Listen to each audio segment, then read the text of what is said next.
Time for another installment of Ring Chronicles with Urban Meyer. This one is really intriguing. We're going to talk about the 2012 unbeaten year at Ohio State that still got a ring.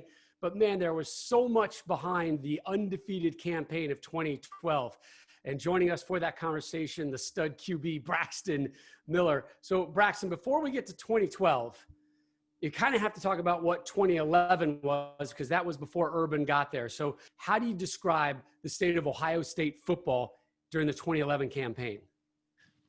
Man, it was, I came in just to learn from, Terrell, and just learn the whole organization, just learn how to get to class, and just understanding how to be a student athlete. And, just being there early. I graduated high school early, came here, went through the winter program, learning from the other guys, and everything was gravy. Then, it was a roller coaster that hit that, it was kind of tough for me to take in because I got recruited by Coach Tress in high school, early in high school. Then seeing him leave in that situation that happened, I wanted to learn from Terrell, from a mentor myself. Then after the season, then I got a terrific phone call that, the guy that was down in Florida, but he's from Ohio, he was coming to coach us. And he was excited to coach me to be his quarterback. So it was a blessing. So Urban called you. What was that conversation like? He said, "You ready to win the Heisman?" That's all he does. He ready to win, man. And the guy that, that carried the ball every snap, he makes sure he's, in award shows or, make sure he's a leader of the team and make sure he's doing the right thing. And I was excited. I was happy. November 28th, 2011, Coach, you officially take the job as Ohio State head coach. One of those dates that changed the course of college football history, certainly changed the course of your life. But why did you say Ohio State was the right place for me at that time? Well, Shelley, my better half, did not want me to get into coaching. I was going to take some time off after Florida, and Ohio State opened up, and I get the phone call and I start thinking about it. I'm from Ohio. I've been a Buckeye fan my entire life. And I just, pray on it, think about it. And I said, let's go do this. And once again, against her wishes. And, before I took the job, Ohio State was going through a hard time. And I don't agree with after I know what happened with Jim Tressel, that's probably another story, but that was not, the punishment was not inducive of what would happen. Jim Tressel was let go, and I can say that now that I was after I found out what really happened, I'm like, I don't understand that. But that's another story. I just have great respect for Coach Tressel. I take over, and Ohio State lost 7 games, first time since the 1800s. They lost to the rival. I walk in a team meeting not a couple of days after they lose that game to the rival, and I did some homework. I asked Gene Smith. I asked Gordon Gee, the president. I hired a person myself to find out, is there a chance we're going to lose scholarships or lose a bowl game? Because if we are, I'm not interested in this job, because sometimes that takes 5-6 years to recover from that.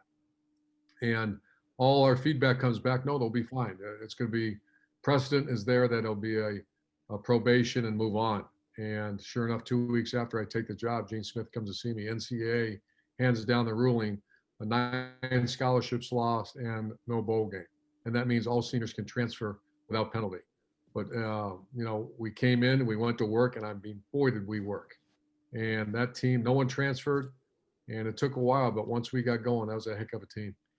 Coach, take me back to that moment when your AD, Gene Smith, handed off that news to you. I mean, I think there's probably a private moment how you handled it, and then a public moment how you handled it. And we know you handled the public moments with grace, but inside, when you got that news, I'm seeing you shake your head already. What was going through Urban Meyer? I sat down, and I remember putting my face in my hands, and I looked at Gene, and I don't know Gene that very well yet. And I feel like I was let down. I feel like, that, my gosh, we're getting ready to, Ohio State's never really had a downturn. Every other major program in college football has had 5, 6, 7 years where they're bad. Ohio State's never had that. And I thought, my gosh, this is it. And this is going to have my name on it. Boy. And then it's like, I felt a breath of fresh air, and I said, let's go. The heck with this, man. And I looked at Gene. I said, we can do this. I called the seniors in. Within 20 minutes, they were in the team meeting room. I talked to them. I kind of challenged myself. I challenged my staff, and boy, did we go to work. So Braxton, you enter 2012 off a losing season. Your head coach gets dismissed. You got a new coach coming in, and you get a postseason ban handed on you essentially out of nowhere. Where was the locker room at that moment? Honestly, everybody looked at each other, man. They said we got to fight for one another, and we still got goals to meet. You know, it's not to lose, and that was the thing. And so we just had a saying like 12-0 instead of like every game is like a bowl game. You know, understand? So it's like we had something to fight for, and that was just to be undefeated. And that was the whole saying around the whole organization, the guys, and the people I hung with, and it was a heck of a ride, man. But, you know, some games came close. Some games was, you know, touchdowns that, you know, they couldn't beat us. But most of the games was kind of like, you know, close. And we still had something to fight for. And that's the heart and that's the soul of the team that Coach Meyer brought, you know, the culture. Coach, the opening weeks of you in charge, how did you decide to handle this program? Well, Ohio State, I had such a vision of the best place in America, one of the best places in America. And I got there and, you know, 5 or 6 guys were late for the first meeting. And then I tried it again, and sure enough, it happened again. And I looked at our strength coach. I just hired Coach Maradi, and I said, you know, we were going to have to give him a week or 2 off. And I said, that's it. I said, I'll see you outside tomorrow morning at 5 a.m. It's 10 degrees outside. You can't wear Buckeye stuff. We're going to shut the locker room down on you because this is not the Ohio State. This is not the way you're supposed to act. This is not what I expect, and this is not acceptable. And I'm not sure you could do that nowadays. Nowadays, I mean, that whole team might walk out. But it was the most difficult 5 days I've ever put a team through. And it's called the crucible of training, Rob. And that means it's a militaristic model. It's what Navy SEALs do. What you do is you put this precious metal in a crucible and you burn impurities out of it. And that's what we did. I wanted to get rid of the riffraff. I wanted to get rid of make them understand that this is going to be a whole different ball game. And you're either in or you're out. And if you're out, that's fine. We'll help you go somewhere. But if you're in, Coach, you're all in. Was that crucible your intention when you got hired, or the fact that those later rivals triggered it in you? Well, no. It was, and a lot of people want to blame players or coaches when you lose. And you heard me say this before, Rob. It's not, Ohio State didn't have bad players, and they certainly didn't have bad coaches, but something was wrong. And that's what a crucible of training does. You find out what's wrong. I never said get rid of players because I love our players. You're talking about one of the best players I've ever been around in Braxton Miller. But you need to surround him with a culture and an expectation level that's very transparent, and that's what we did. All right, Braxton, the crucible of training, have you blocked that out from your memory vault, or do you still have pictures of it? Honestly, man, that's probably if I had to go to the Marines or anything, that's probably if I didn't, that's probably the closest thing of experience of a Navy SEAL or a Marine or anybody that's in that era. You know, it's like, but honestly, that's probably one of the best shape I've ever been in. You know, I was thankful for that, you know, that situation that he put us through, because I never thought of like myself getting through a situation like that and myself actually going through with that. And honestly, it didn't break my will, so I know it's more in my tank. So I appreciate you, Coach, put me through the hardest thing I ever experienced in my life. Honestly, that's probably the hardest thing. A lot of people can agree to that. And you know, it just showed me how strong of a person I am inside, and what else I can put myself through in that type of environment. Coach, Yeah. I know a lot of people out there like to say it's not how you start, it's how you finish. And obviously you guys finished fantastically, but how would you describe the start, the first couple games to the season for Ohio State? Yeah, we were awful. You know, we were losing 7-0 after the first quarter to Miami, Ohio, and no disrespect to Miami, Ohio. And then, you know, Braxton was such a great player. We had on offense, it was Braxton right, Braxton left. You know, Carlos Hyde wasn't developed yet. Philly Brown, Devin Smith, and our offense line was below average. Defensively, we were below average, and somehow we hung on to win some games. And then I looked at our schedule, and I saw we had Michigan State, a ranked team, and then Nebraska coming up. And if we don't get this stuff right, man, we're going to lose. And that's when we made the toast. We had a big toast in East Lansing the day of the game. And I asked all our coaches and players to quit evaluating and open I don't know if Braxton, you remember this, rip your chest open, give us your heart, and let it go. And same with the coaches. And to this day, we always do that toast before we get on the bus. The Buckeyes still do it. That team that lost 7 games, that team was the first team in college football history to go on and win 50 games in 4 years. Same players, you had a different approach and togetherness. The best of the best, man. You don't get no better than that. We skipped to October 20th. You guys are obviously unbeaten. You're taking on a Purdue team that hadn't won in the Big Ten, and they pushed you guys to overtime. You end up winning it. And Coach, your famous statement at the end of that one is, "I'm still trying to figure that bad boy out." We won, right? Well, our best player got hurt, and Braxton Miller got hurt bad, and we were terrible. I mean, they shut us down offensively and defensively, hung in there, and Kenny Guyton was our backup quarterback that just didn't get many reps. And I mean, my gosh, our quarterback goes down. The fans who left the stadium, they're so angry. Everybody's angry, and we're down by 8 with 40 seconds left, no timeouts, and we got to drive it 50 or 65 yards. And Kenny Guyton never played before us. And I remember putting my arm on his shoulder saying, "Man, you can do this." And I'm thinking, I'm not sure he can. And he steps up, he go down, we take him the length of the field. We score with 1 second left, go for 2, hit Hireman for a 2-point conversion, and we win in overtime. And people said that the fans were rushing back in the stadium to watch the end of it because they all left. That's how bad we were that day. But Braxton, I don't think he had a concussion, but he had a neck strain, and he was okay the next week. But that when he went down, I remember the whole stadium, everybody thought this one's over. So you had to turn to Kenny Guyton, and I think it's fair to say you didn't see eye to eye with Kenny in the opening days of your regime. No, Kenny, I ended up calling him Smooth Jazz because Kenny's a smooth guy now. And he's actually coaching at Colorado State University. That's how much I love Kenny Guyton. But yeah, it was early in. I didn't get along with many of the players early in my tenure at Ohio State. That's the truth. All right. He ain't gonna sugarcoat you.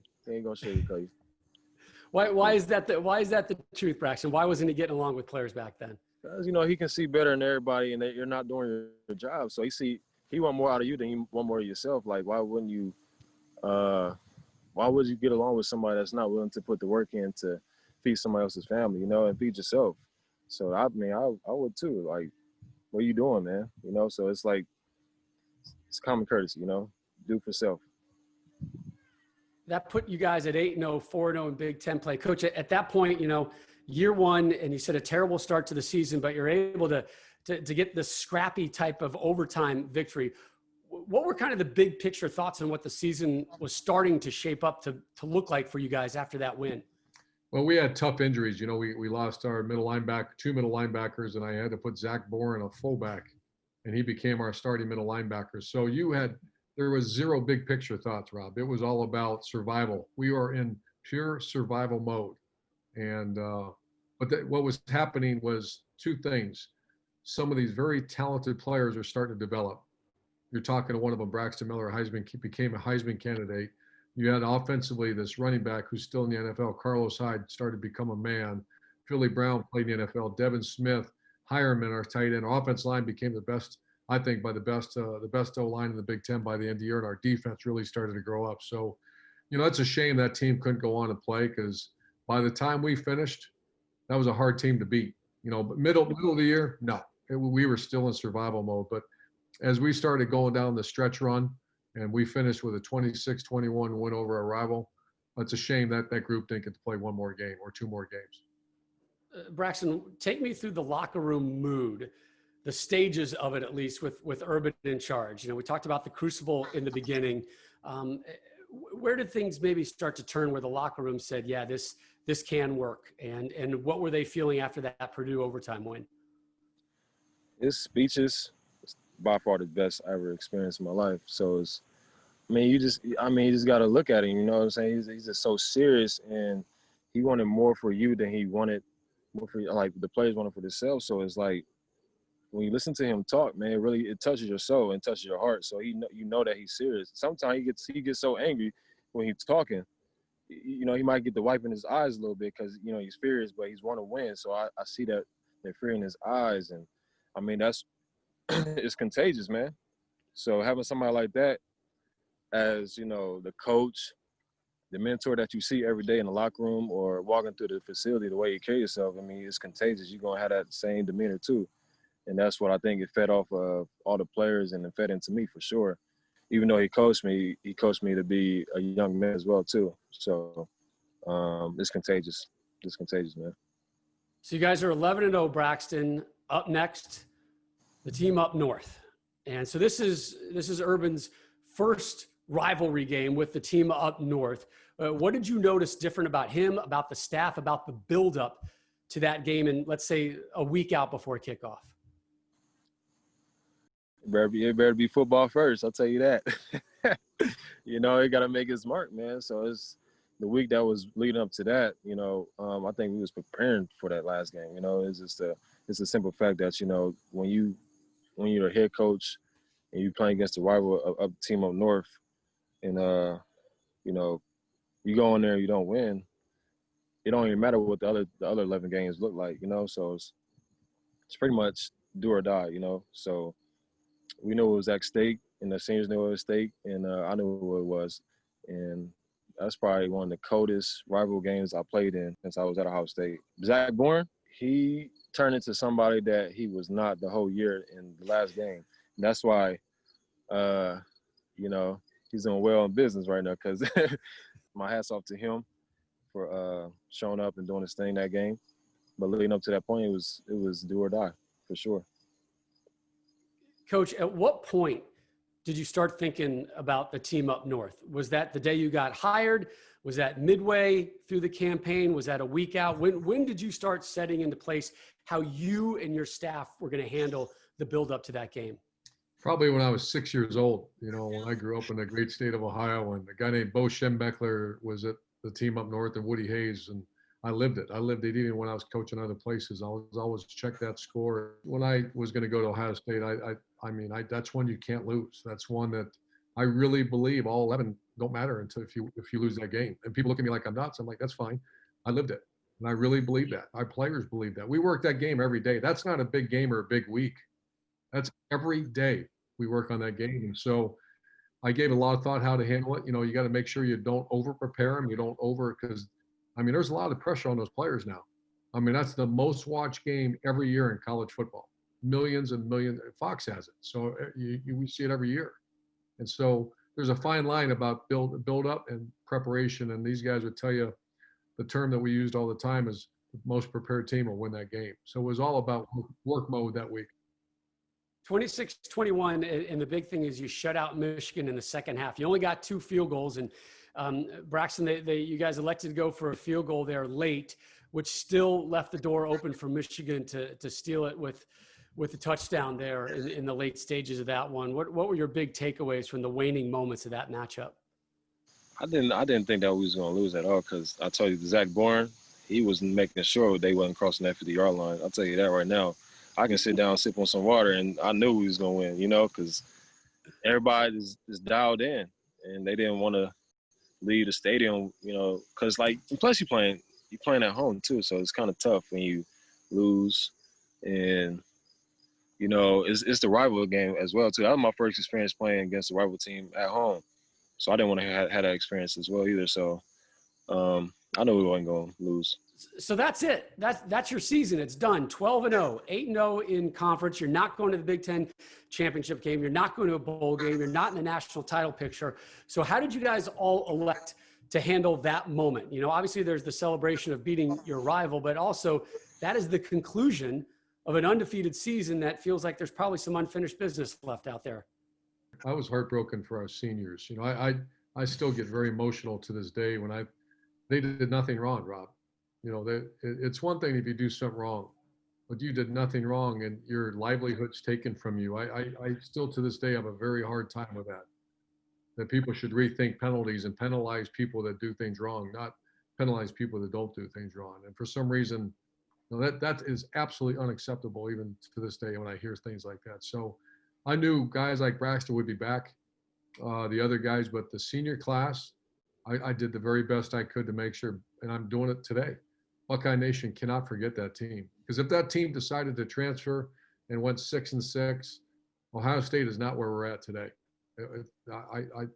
I know Gene Smith feels the same way. I hope Buckeye Nation continues to feel that way, but we are still reaping the rewards of the unselfishness of the 2012 team. Does that team get enough credit, Braxton? Man, I think that was a good question. I don't know. You don't hear too much about it. But sometimes I hear, some of the fans, they get to talking and, the 12-0 season, that kickstart, the next seasons that's coming after that. But I think it needed to be talk a little bit more. But it was a hard fought, struggling, stressful, and kind of, sad that, the seniors couldn't really go to a bowl game and showcase and have some fun. Some of them guys probably never actually experienced going to a bowl game. It was taken away from them. So, no, need a little bit more credit. So, Braxton, you reflect back on that ring that you earned, that 12-0 ring. What does it say to you? It means a lot because it goes to show you that, we had nothing to fight for, but just to see the 12-0 that you was undefeated, that just show you how hard of a job that you've done and what you reap the rewards have receiving the ring like that, and that's forever. That's timeless. So I think every time I look at it, I get emotional. That's because I know what it took, and like he was saying, like the stuff that we've done in the off season to get to that point. I think it paid a role because you couldn't break our will, and that's what he was trying to do when he first got there with the 5 AM workouts and stuff. So I think if we didn't experience that, I don't think we had the 12-0 ring, honestly. And that's what my opinion is. If we didn't experience them 5 AM workouts every day, I don't think we'd have pulled it out as big as we did. Coach, So when you find sacrifice. Coach, when you find time to hit that pause button in your life and you're given a moment to reflect on that 2012 program and what that ring represents, where does that sit in the pecking order for you of all those beautiful rings you've collected? I've been asked this question, and I think it's number one. I still to this day get a little choked up thinking about the selflessness of those guys. I mean, especially today. Think about today, Rob, right now, how many people would bolt a program or leave or, give up. And we had every reason. The script was written to not play well. But what I really learned, because I always love to learn, I learned more from players than players have ever learned from us. And that's that, whether it's the NFL contract or it's a bowl game or it's national championship game, all those were taken from us. And in that locker room or in the banquet room in East Lansing on September 29th, we toasted, and that toast is still used today. I'm so proud of that. We were able to add to the great tradition of Ohio State. And we always toast and we say, we play for the great state of Ohio. What you do, you're the flagship school in the great state of Ohio. Whether you're from Ohio or not, that is. We play for our families. And so I would always say we play for the great state of Ohio, our families, and then most importantly, we play for each other. Here, and everybody toast the glass and drink the water, and it's like a cult. I mean, that became a cult that Ohio. I think that same team did not lose a game for 24 games, 24 straight wins. First team ever to our first 4 years to a team ever win 50 games in 4 years, and that shows you the power of team, the power of selflessness, and the power of togetherness. And I'll never forget that. Braxton, Urban, thanks for wrapping up a beautiful edition. It's a ring won in an unaccustomed type way, but I think that's what makes it so special. Absolutely. Thank you. Yep. Thank you, man. Appreciate you. For the best access, perspective, and personalities in all of sports, follow us at Fox Sports on Twitter, Facebook, Instagram, and YouTube.